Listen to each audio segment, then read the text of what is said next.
Okay, Mike Masato, CEO of Staff Driven Dental and the Dental Road Warrior, returning for episode 105 in the series. So today's episode is about bad family advice. Why pick this episode?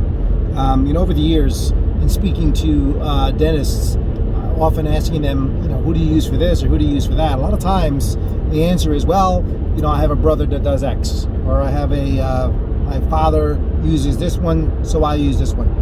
Whether it's an accountant or bookkeeper or somebody does marketing. Lately it's been social media. Well, I have this person, who does some social media, a young family member, etc. Now look, just because these people do these things doesn't mean they do them well, right? So I know it's convenient to use family members sometimes. And I'm not saying family members can't be good at what they do. So don't take it that particular way. But more often than not, the first question is asked is, do these people in your family know and understand dentistry? Right? That's a good starting point, right? You wouldn't hire a contractor if they say, well, I never built a house, but I'll give it a shot, right? or I've done some, contracting work on my own. I'm pretty good handy, so I'll give it, I'll do it for you, right? You wouldn't do that. Someone's going to mess around or dabble in what you need an expert to do, right? Because when you do this, you open yourself up to a liability in practice. Case in point, I'll give you an example. Just came up recently. I have a doctor who I was speaking to about the program, and he was reluctant to going forward with the program because, his wife, who is an accountant for the practice, who doesn't work in the practice, but she's been doing his accounting for years, wasn't on board with the program. So I'm looking at the financials of this practice. Now, this is a practice that's been probably averaging $30,000 a month for the last I don't know how many years. Right? So it's kind of been flat staying at that. So if you do the math, audience and listeners, you're talking about $360 a year. All right, revenue from the practice. The average annual income or revenue for a dental practice is about $771 in America. So it's making half of what it should be making. The average dentist makes about $231.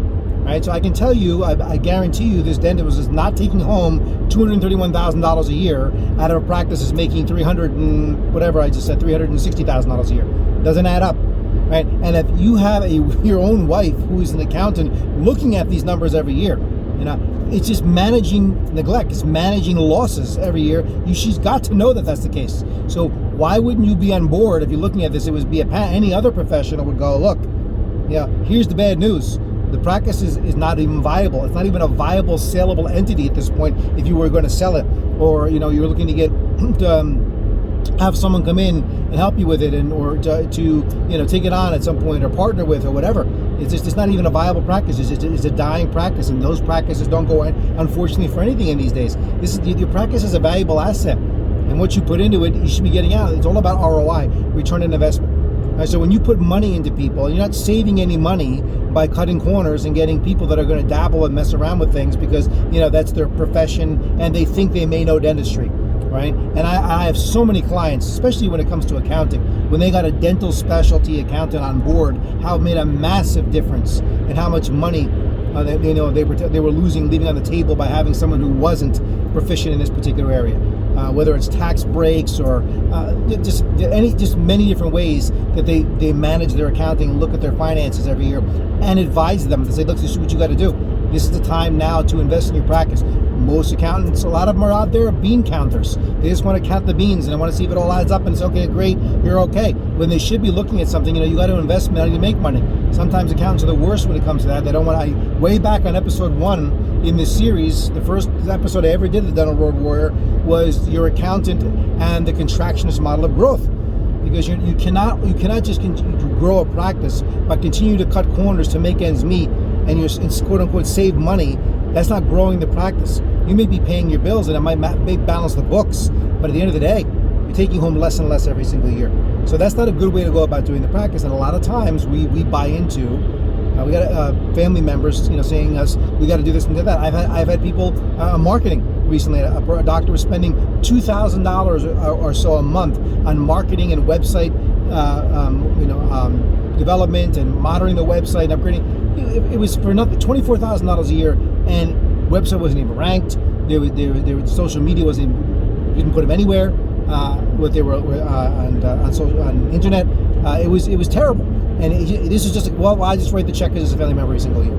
right? So we have to do smarter business practices when we approach our practice, and we gotta not manage by emotion, not manage our practices by the fact that we know people, we heard this person in our family does this or whatever, because again, you get yourself into trouble with that, right? You have to make smart business decisions about the practice of what's best, family member or no family member. And if you have a family member, if you're looking at what they're doing and they're not getting the job done, I don't care what aspect of the practice they work in. If they work in the practice, work behind the scenes, if they're not getting the job done, guess what? The way it works is you get rid of them. You have to fire people sometimes. And that's the way it works with every other part of your practice. But taking responsibility for the business part of your practice is critical. It's not just the day-to-day clinical and how the things run in the practice. We get so fixated on everything that's going on clinically, we miss the big picture. We get tunnel vision because we're like kind of looking in the mouth, every single day, and we're just focused on the patient that's in front of us. And meanwhile, money's bleeding out of the practice or draining out of the practice every single day, walking in and out the door every single day. But you can lose money in the front of the house, like I say, when the day-to-day operations, but you can also lose a ton of money on the back of the house. The way things that run that we don't look at all the time. We don't look at our numbers potentially every single day, although you should. I don't look at what my accountant's doing, what my bookkeeper's doing, what's going on the legal front of things, or what's happening, maybe even like things with labs and stuff like that, or supplies. We just say, well, it's cost doing business, people are ordering for me, and then you look at the stuff, you look at things like overhead and where your money's going, and you see that what a waste of money that we're spending out there because the return is not what it should be, right? So don't become the victim of this. It's okay to have a big heart and care about your family, and I'm not doing this episode to disrupt families and upset families, but the best business people don't go down this road and do not get involved with that. They make the best decisions they can, and sometimes it may be a family member, right? In the practice, it may be fine to have a wife or work in the practice. Sometimes at the front desk, and sometimes it jives. Sometimes, most of the time, it doesn't. I don't recommend. I've talked about separating those things out, right? But again, don't do it just to save money. Don't do it because it's convenient. That's the lazy man's way or lazy woman's way of doing practice. And when you do that, it's a liability, and it's going to cost you a lot of money, and you leave a lot of money on the table, right? Especially when it comes to things like accounting. And of course, in this particular story, that when I brought up from this doctor, didn't want to rock the boat at home. So guess what? Practice doesn't go forward with the program, and although the doctor desperately needed it, and nothing's going to change. And as I said before, nothing changes if nothing changes. So that practice will continue to lose money, right? Every single year, as cost of living goes up, and sooner or later, if it's not growing, it's dying, and it will not recover. Sooner, and COVID taught us anything. If you're looking at how your practice is running, if you're running, the margins are so tight, and you're on the brink. How many practices were here one day and gone the next because they didn't have they're just cutting too close with everything, right? And they didn't have the kind of money in reserve or the kind of money coming in. They're going month to month. You don't need to practice this particular way.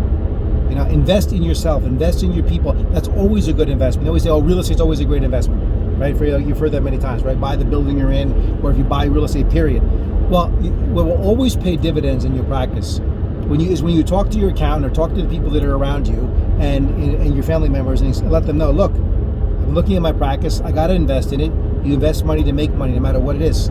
So, and by the way, if your family member is not going to let you spend money or want you to invest money, or they want you to save money, quote unquote, save money on certain things, then they should be saying the same about when you buy a piece of equipment, right? When you bought your laser for your practice, or your Panorex machine, you didn't, or your CEREC, did you run this investment by the same family member? No, we need the toys because they're important for doing business, all right?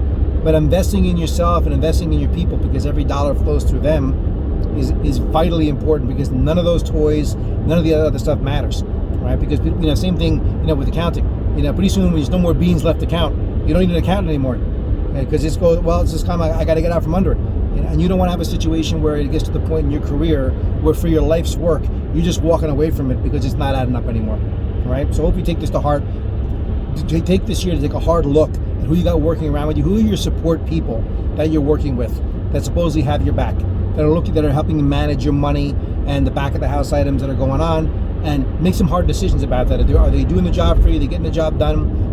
Is it make good business sense to keep these people on board, or is it time for a change? And a lot of times we don't know where to go. Well, you know what? People like me and my team, we advise you the what to do and the how to do it. So thanks for listening. I appreciate you following me and watching these episodes. If you like the episodes, please share them, and I'll be back soon with another episode.